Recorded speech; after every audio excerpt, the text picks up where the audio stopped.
Here at the Long Island City Tennis Court, and of course you know my guest, Billie Jean King. Billie, it's been a long time coming, and the Virginia Slims Tour has really come a long way to this point.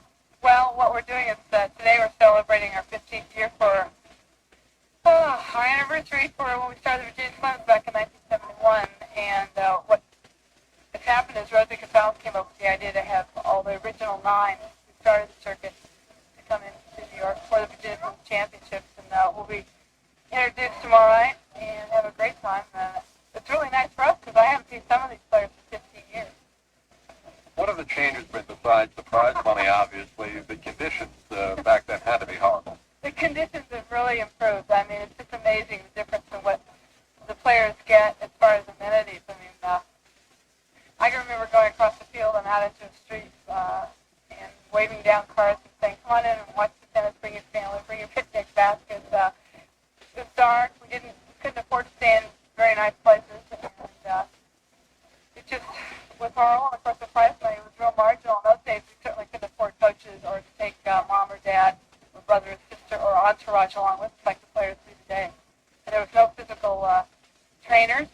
There was no masseuses. There was nothing. So it's just different now. And I don't know. We had a good time, though. We had a very good sense of humor. That's one thing we had.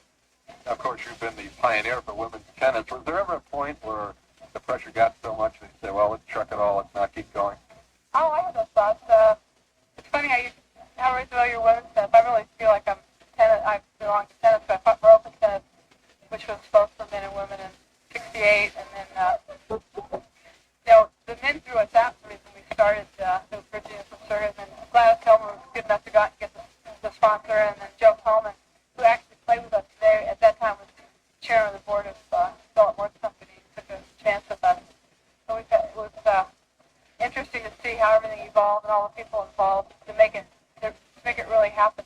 But to think that we played for $350,000, I think no one's really sure. There were accurate records then, and now they're playing for over $13 million. And this week alone, just for the Virginia Slims Championship, it's for $1 million. $1 million, unreal. I've asked all the players for a loan in this tournament coming up. You mentioned that you're a pioneer for men's tennis as well. I think the men should thank the women because by pushing their prize money up, it's kind of got an unequal level, and the men should be thankful to you too as well. Well, it just helps tennis. I think we all belong to it. Of course, now I'm commissioner of Domino's Team Tennis, which is 2 men and 2 women on each team, so that's equality there.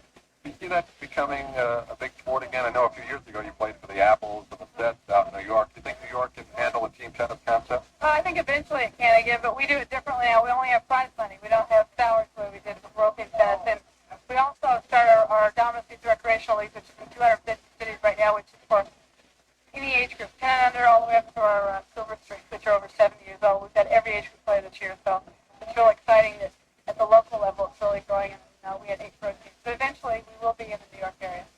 Do you still play the 35 and over on the tour? I just play. Rosie Casals has about 5 tournaments here, and they're called Tennis Classic. And I play in those. She has men and women playing in those. So we play all events together, like men's singles, women's singles. We play mixed. It's the most fun of that tournament. But I play in 5 of those for Rosie every year. Are you ever going back to Wimbledon, maybe as a mixed doubles player? No, I've got a 5-year contract with HBO. I do commentary, and I have no desire to go back out there, at least not at the top level. I wish they had some older tournaments there like they do for the men. And I know we need to make the committee very, very aware that we'd like to be playing there also, maybe the second week. But I don't know how I can do both. One final question. Women's tennis has come a long way. Is there anything you'd like to see improved from the way it is now? I think it's important for the youngsters coming up to have proper preparation and understand how to take care of themselves. I think they should have classes before they become members of the Women's International Tennis Association on agents, accounting, investment, and also learn how to give interviews and do things for everyone. I know you've always been very gracious to the media, and it's a pleasure to talk to you. Thank you. Thanks a lot.